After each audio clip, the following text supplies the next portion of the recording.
Lots to talk about in today's video, including a couple of controversial topics, including the possibility of the Senators trading captain Brady Tkachuk. Is it even possible? It was discussed on a recent podcast, and I want to weigh in and give my 2 cents here. In the same podcast, we heard the first interview from former head coach in the NHL, Joel Quennville. The first time he's speaking publicly since the whole Kyle Beach incident became public, and he was out as the head coach of the Florida Panthers. He was asked a lot of tough questions. We're going to go over his responses, and I'll give you my feedback on what I think of that whole situation. Some big injury updates around the NHL as well today, including Allred, Xhekaj, Jack Hughes, and Connor McDavid, as well as a few others like Rasmus Sandin. Some signings today as well, including Floriam Xhekaj in Montreal and a UFA from Europe going to Carolina. All that and more coming up next. So welcome back to another video here at Top Shelf Hockey. As I mentioned, we have a lot to cover here today. Before we get into some of the signings and injuries, we do have some pretty big milestones that were achieved in last night's NHL action. We saw Austin Matthews score goal number 65. So he certainly, continues to add to his career high, inching ever closer to the 70-goal plateau, which is something we haven't seen in a really long time. Obviously be curious to see here down the stretch as they get closer to game 81, 82 with the Leafs, depending on, if he hasn't hit 70, is he going to get rested up for playoffs? Like, how is this going to work here with Toronto? Typically, in the past, the Leafs have erred more on the side of caution with resting their players, not really overly concerned with milestones, so I'll be curious to see how that goes. But I think it's probably in his best interest the next game or two. If he can just light it up and hit 70, be done with it. But we'll see how that goes. But big milestone there for Matthews. Brock Boeser is a 40-goal scorer. He hit 40 last night. JT Miller hit 100 points in a big win for the Vancouver Canucks over the defending champs in the Vegas Golden Knights. Connor Garland had a couple big goals as well. But Boeser and Miller hitting some pretty big milestones for the first time in their career here as well. As I mentioned, it's a big day on the injury update front. We had heard this morning that Jack Hughes was dealing with an injury. We didn't know how long he was going to be out. And later in the day, the Devils broke the news that Hughes is having season-ending shoulder surgery tomorrow. So Hughes is done. He will be ready to go for next year. Earlier in the day, head coach Travis Green was asked about it, and he wouldn't really elaborate a whole lot. He just kind of said that he's going to be out and wasn't really saying more. But now we know his season is over. It appeared to happen a couple nights ago, and yeah, it's been a tough year in New Jersey. Jack's probably better off to get this taken care of and have more time to heal and recover rather than try to finish out the next couple of weeks of the season here. He's expected to be fully ready to go come training camp in the fall. Connor McDavid also dealing with an injury in Edmonton. He's listed as day-to-day. There's a possibility he may miss tomorrow night's game against the Vegas Golden Knights. Obviously, Edmonton wants to be quite cautious and careful. We'll just make sure they can go into the playoffs with him healthy. It doesn't appear to be anything too serious, and we'll see how they handle things there. They've also recalled Dylan Holloway. As a result of that, they have a couple extra forwards now on the roster to give themselves some flexibility in case McDavid or anybody else with a bigger role needs some rest for health purposes here down the stretch. But obviously, they'll have to monitor everything and make decisions based on the standings, based on how everything's going, and decide what's the best way to proceed. Rasmus Sandin in Washington, another player who might be done for the season. We don't know that for sure just yet, but it sounds like Sandin is dealing with a fairly serious injury and could be out for the remainder, which is going to be a big blow for Washington and their push here to try to get into that playoff spot. No word on Sandin, if they did make playoffs, how quickly he could return. Montreal Canadiens defenseman, youngster Allred Xhekaj, he's also, like Jack Hughes, having season-ending shoulder surgery. This marks the second consecutive season in his young career, only second season in his career, that he's ending it that way on that kind of note with shoulder surgery. It's not the same shoulder, it's the other one. So obviously both shoulders now have had will have had a significant surgery just 2 years into his career. So that's certainly not great, but he is expected to make a full recovery, and we'll see how he responds. It's been a pretty good day, though, overall in the Xhekaj family. I'm sure they get mixed emotions. Not great to hear about Allred, but the Habs have signed his brother and prospect Floriam Xhekaj, who gets his 3-year entry-level contract, who's made some good progress playing junior hockey this year. So at some point in time down the road, we could have both Xhekaj brothers in the Habs lineup, which will be fun to see. But yeah, so kind of a mixed emotional day in that family. Christian Dufour also expected to return to the Habs lineup here tonight. New Jersey's also recalled Akira Schmid. Kakinen is dealing with an injury, so he'll come up as well. In Chicago, Nick Foligno's out tonight due to personal reasons, but is expected to return later in the week, probably Friday. In Ottawa, Tim Stützle also expected to continue to miss tonight, but he did practice today. He was wearing a no-contact jersey, but they did say that he would be likely ready to go later this week. So he probably will miss at most one more after tonight.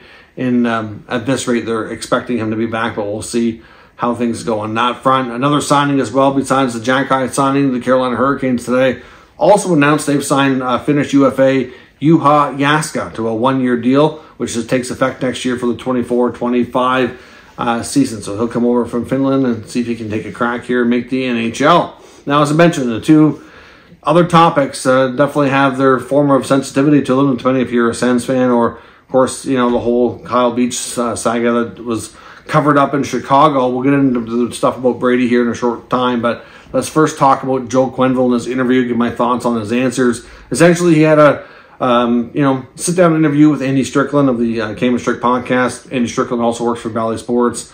Covers most of the St. Louis Blues, but is a fairly well-connected reporter around the NHL. I must say the interview was well done. I will link the YouTube version of the interview in the pinned comment down below. I recommend you take a look at it if you have any interest in hearing Quennville's responses here especially. But the interview was well done, so I'll give Andy credit for that. Like I said, I wasn't overly as fond about the Tkachuk stuff that he brought up, which I thought was completely unfounded, but we'll talk about that here in a few minutes. But the Quennville part was done well. Joe Quennville had some interesting things to say. He said that he definitely didn't handle things properly. He said that he definitely should have handled things differently. Obviously, he said that he should have confirmed what he had heard and followed up, asked more questions type of thing. Essentially, the report and all the information we have about the whole situation of the Kyle Beach allegations when it was first brought to Chicago, when it made it into management and we were first talking about it that year, it was believed that there was a meeting around the time of the San Jose Sharks series. Quennville says he was not part of that meeting and knew nothing about this. He was then brought into a meeting around the time of the conference final, and he said that the meeting was already ongoing when he walked in. He was there for 5 to 10 minutes. He heard Brad's name, but didn't really get a great sense of what was going on. He said he left with the impression that video coach Brad Aldrich, of course, who was the assaulter here, essentially was hanging around some of the players in the minors, and he was going to bars with them, maybe sending some inappropriate text messages, things like that. But he did confirm he never spoke to Brad about it. He never confronted him about it, never asked him what was going on, never told him to knock it off, like nothing of that nature, which I found very, very strange, considering, if he's on your staff and you get wind that anything weird's going on like this, why would you not talk to him? He said when he left that meeting, he had the impression from the upper management that it was kind of in their hands to handle. Of course, eventually, they did end up firing Brad Aldrich, and when he, of course, this came a long time later, though, but even when he was fired, he didn't ask any questions as to why. So Andy asked me, he said, so when he was let go, did you not ask why he was let go? And he's like, no, I didn't. Like, okay, this seems really, really weird. He was asked too about, he kind of talked about how things worked there in Chicago. He said upper management, he had a name for them. He called them the firm. Essentially, didn't mean it in a derogatory way, just kind of like a really professional, serious law firm and how they did business. He said that you knew to stay in your lane, and you knew who your bosses were, and you knew your role, and you stayed with it. So clearly they did not, take well to anybody kind of stepping out of bounds or, kind of questioning their authority well. So, and he knew this, so he tried not to rock any boats and kind of, if it wasn't in his business, he didn't want to know type of thing. So he claimed the only time he heard about the actual assault and Aldrich doing anything wrong was when the report came out. He said that obviously he had heard about the things we just said about some, maybe some inappropriate activity, but he never pieced it all together to think it was sexual abuse or assault. Again, find that very difficult to believe. Said he talked to some of the former players after everything came out. He said that they didn't know about it and he didn't know about it. Again, find that very hard to believe. It's just really, really, I guess disappointing not to hear more ownership taken here. I mean, I'm happy to hear that he thinks he could have done something more and does have some regrets, but not really to those levels. I mean, he was asked, were you forced to resign? Could the Panthers have done anything to help your case? And he didn't really want to get in and answer too many of those questions. Ultimately, he was asked about what are you going to do to get back in the league, and he said that if a team wants to hire him, they'll essentially have to talk to Gary Bettman and get clearance. That he's had several meetings with Bettman since this has all went down. He's yet to get clearance to come back. He said he's done lots of things, different courses and stuff to kind of learn how to better handle these types of situations and all that kind of stuff. But he said had he have known that, what was going on, the full extent of it here, he would have fired the video coach long before that. Well, I would certainly hope so. But the fact that you didn't even question anything when you learned about, even though you didn't know the full story, at least he says he doesn't, I still find it really, really, really difficult to believe. And he ended up giving this guy a recommendation to get a job elsewhere. Like, again, I don't understand that at all. Like, he said that a lot of those, reviews were pretty generic, and generic templates is what he said, with a lot of, stuff that was all like kind of pre-done, and he felt like everybody did a good job. They won a Stanley Cup, and I'm like, okay. Anyways, to me, he says he still very much watches the game a lot, more for entertainment purposes now as a fan, and would love to get back in. Thinks it would be hard considering how long he's been out, but it was up for the challenge. He certainly sounds like he wants to coach again for sure. I said there's a number of teams that he would specifically love to work with. Wouldn't name them, of course, which is understandable. But yeah, he said he's had a fair bit of support around the league. But again, I don't know. I just find the whole thing really, really tough to believe that he didn't know anything. He didn't question anything with the video coach. Like, I don't get it. Like I said, it's good to hear him speaking out. Obviously, this is probably a way for him to kind of start working on getting the public's attention, to kind of start building his case to get back in, get cleared by Gary Bettman. At least that's what I take from it. But at the end of the day, it's a very well done interview. I found some of the responses a little disappointing. He wouldn't talk about, he did say he's talked to Kyle Beach, but wouldn't elaborate on the conversations. He was asked when he met with Gary Bettman, who was in the room, what did the conversation go like. He didn't really want to talk about that. Again, like I said, he was asked, were you basically forced to resign, or did you decide it was best? Didn't really want to answer that either. So there's a lot of stuff there that he wouldn't get into.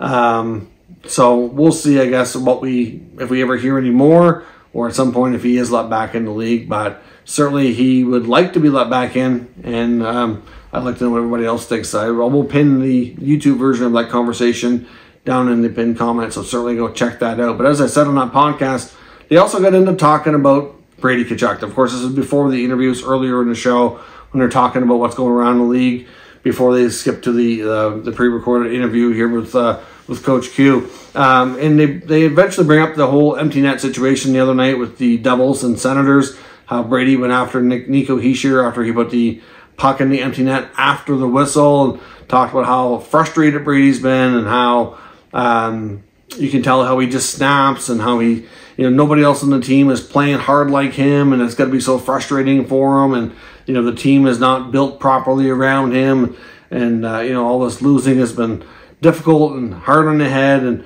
that he needs to get out of Ottawa. He's never going to have any success there, and he said that he's checked around and that he's not asked for a trade, but feels like he needs to get out of there. They cite off all these other top players in the league and how they're so much better insulated with other supporting talent, and Brady is not. And I'm like, wow, like, for one, you don't know this team very well. They have lots of talent around Brady. Have they all lived up to their expectations this year? No, they have not. Goaltending at the very top of that list.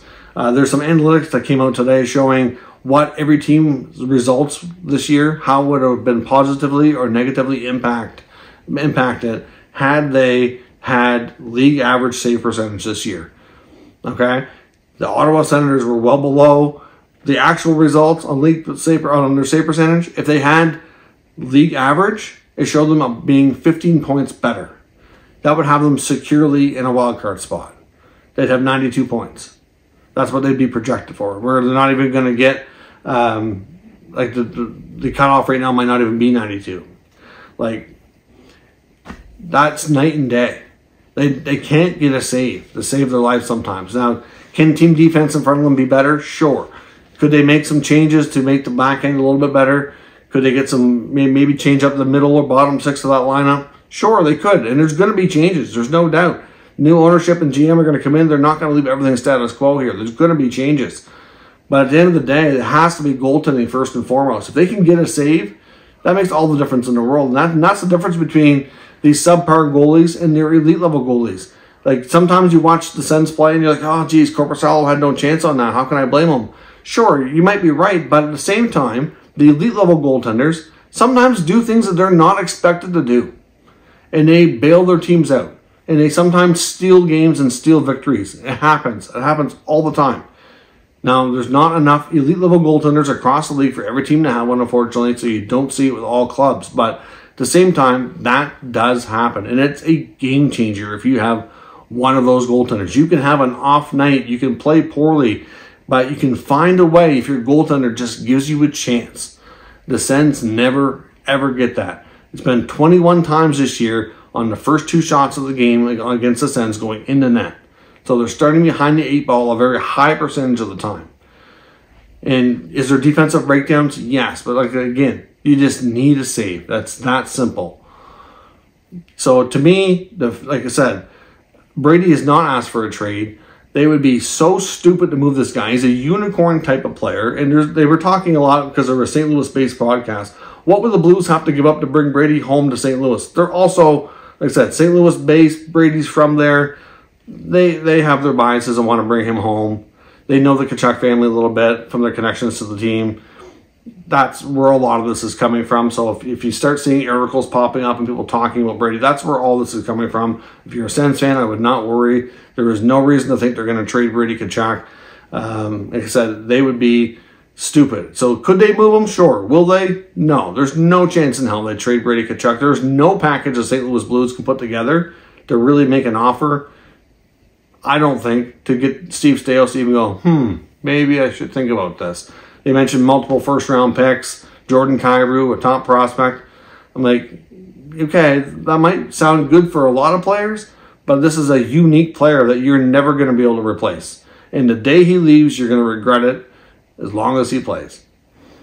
So, yes, you got some work to do to build around him. You want to keep him happy. You want to get, temperature checks with him. You want him to lead the way he's been leading on the ice lately. But you got to remember, too, Brady hasn't always done that. He's still learning. He's still growing. He's still maturing. There's been times where the immaturity has shown up and it's been a problem. And I understand the frustration, but at the same time, I just don't really think that the grasp that these two podcasters have on the Sens are anywhere near what it needs to be to really fully discuss properly getting a trade. Like I said, but the first thing, they were full up front. This is just them talking. There's no sources to say that the Sens are going to trade him or that he wants to be traded. They did say that at one point, though, that essentially that their sources did say that the Sens had kind of gauged the market on pretty much everybody on the team, including Brady. But like I said, they're brand new ownership, brand new GM. They're going to do that. That's not new information. We've heard from a variety of sources that teams are telling everybody that, yeah, Steve Staios has been extremely active. He's kind of gauging what the market and what all teams think about pretty much all of his players. That's research mode to know that, okay, here's what the approximate value on the market would be for all these players. So once we determine what we want, we're going to have to, that gives us an idea of what we might be have to be willing to part with to get those things. You can say, okay, is that going to happen by trade? We're going to have to draft that quality player, or we're going to have to go into free agency. It's just research. That's all it is. It doesn't mean anything. When we hear trade rumors all the time on this channel that we talk about, a lot of it stems from teams having conversations just to kind of inquire. That's why sometimes things happen, sometimes they don't. And sometimes they take a long time even when they do happen because it takes a while to get to that point to pull the trigger. It's just that simple. So if you're a Sens fan, you hear any rumblings about Brady, I don't think you have anything to worry about. It's just, like I said, the topic came up in an unexpected podcast today, and I'm sure that it's going to start kind of spreading around here now that everybody's had a chance to listen here over the next little bit. So let me know your thoughts on the Brady Tkachuk stuff they're talking about. Joe Quennville, should he be let back in the league? Are you believing what he's saying here with his answers? Let me know your thoughts on that, as well as all the other key injuries and signings we talked about earlier in the video as well. So if you're new to the channel, make sure you subscribe and stick around. We'll keep you up to date with the latest news, rumors, and analysis of all 32 NHL teams. Thanks for watching, and I'll catch you next time.